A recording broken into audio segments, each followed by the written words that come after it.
नमस्कार साथियों, SS education India में आपका हार्दिक स्वागत है। व्याकरण के प्रश्नों की श्रृंखला में हम आज आगे के प्रश्नों को देखते हैं। तो हमारा प्रश्न है, निम्न विकल्पों में से उस विकल्प का चयन कीजिए जो दिए गए वाक्य में आए क्रिया के भेद का सही विकल्प हो। योग करके वह टहलने जाएगी। इसमें कौन सी क्रिया है? पूर्वकालिक क्रिया है। जब एक क्रिया के बाद तुरंत दूसरी क्रिया हो तो वहाँ पर पूर्वकालिक क्रिया आएगी। ये देखिए अगला, निम्न विकल्पों में से उस विकल्प का चयन कीजिए जो दिए गए वाक्य के अनुसार सही संज्ञा पदबंध का विकल्प हो। 4 ताकतवर लोग उस अलमारी को उठा पाए। तो यहाँ पर हमें संज्ञा पदबंध देखना है, तो संज्ञा पदबंध होगा 4 ताकतवर लोग। अगला है, निम्न विकल्पों में से उस विकल्प का चयन कीजिए जो दिए गए वाक्य के अनुसार सर्वनाम के भेद का सही विकल्प हो। आपको कोई परेशानी तो नहीं है। तो यहाँ पर है निजवाचक सर्वनाम। अगला है, श्रृंखला संज्ञा भेद की दृष्टि से है। तो श्रृंखला जो शब्द है वो संज्ञा भेद की दृष्टि से क्या है? समूहवाचक संज्ञा है।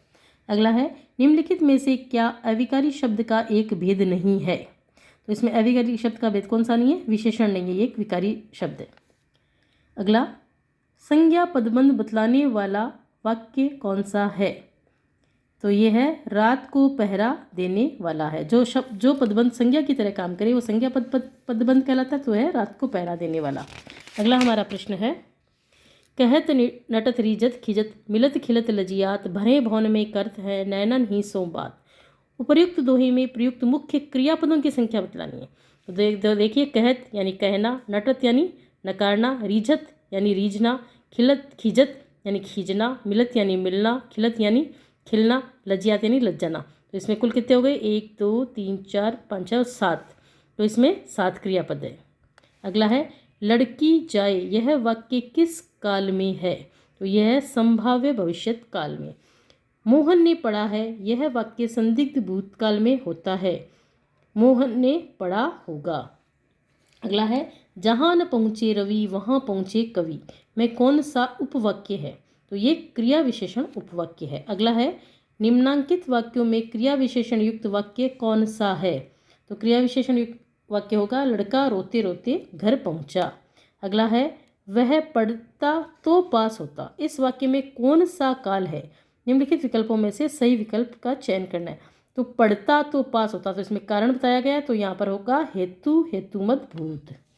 अगला है, निम्नलिखित में से किसे अविकारी शब्द माना जाता है? तो यहाँ पर अव्यय को अविकारी शब्द माना जाता है। संज्ञा, सर्वनाम और क्रिया ये सब विकारी है। अगला है, किस अन्य शब्द भेद का प्रयोग संज्ञा के स्थान पर नहीं होता? तो समुच्चय बोधक का प्रयोग संज्ञा के स्थान पर नहीं होता। अगला है, निम्नलिखित में से नाम धातु क्रिया कौन सी नहीं है? तो अपनाना नाम धातु क्रिया नहीं है। अगला है, पुरुषवाचक सर्वनाम मई का संबंध रूप निम्नलिखित में से क्या होगा? यहाँ पर मई का शब्द रूप ये होगा संबंध रूप मेरा। अगला प्रश्न है, हिंदी संज्ञाओं के विषय में निम्नलिखित में से कौन सा कथन सही है? देखिए, जो संज्ञाएं लेखन में अकारांत है उनका उच्चारण व्यंजनांत ही होता है। अगला है, निम्नलिखित में से कौन सा क्रिया विशेषण का भेद नहीं है? तो गुणवाचक नहीं है, ये विशेषण का भेद होगा। बाकी रीतिवाचक, कालवाचक और स्थानवाचक क्रिया विशेषण के भेद है। अगला है, निम्न में से कौन सा शब्द संज्ञा है? तो संज्ञा शब्द है इसमें हिमालय। अगला है, निम्नलिखित में से कौन सी प्रेरणार्थक क्रिया है? तो प्रेरणार्थक क्रिया होगी सुनाना। अगला है, जिस संज्ञा शब्द से व्यक्ति या वस्तु के गुण या धर्म का बोध होता है उसे क्या कहते हैं? तो उसे भाववाचक संज्ञा कहते हैं। अगला है, जो शब्द पूर्वापर संबंध से किसी संज्ञा के बदले आता है उसे क्या कहते हैं? तो उसे सर्वनाम कहते हैं। अगला हमारा प्रश्न है, राम धीरे धीरे टहलता है वाक्य में क्रिया विशेषण है धीरे धीरे। अगला है, जिस शब्द से संज्ञा का गुण, दशा, स्वभाव आदि लक्षित हो उसे क्या कहते हैं? तो उसे गुणवाचक विशेषण कहते हैं। अगला है, निम्न में कौन सा शब्द संज्ञा है? तो यहाँ पर नदी शब्द संज्ञा है, बाकी शब्द संज्ञा नहीं है। तो आज के हमारे प्रश्न पूरे हुए। अगले प्रश्नों में हम अगले वीडियो में फिर से मिलेंगे। अगर आपको मेरा वीडियो पसंद आता है तो प्लीज़ लाइक और सब्सक्राइब कीजिए और अपनी तैयारी करते रहिए। धन्यवाद दोस्तों।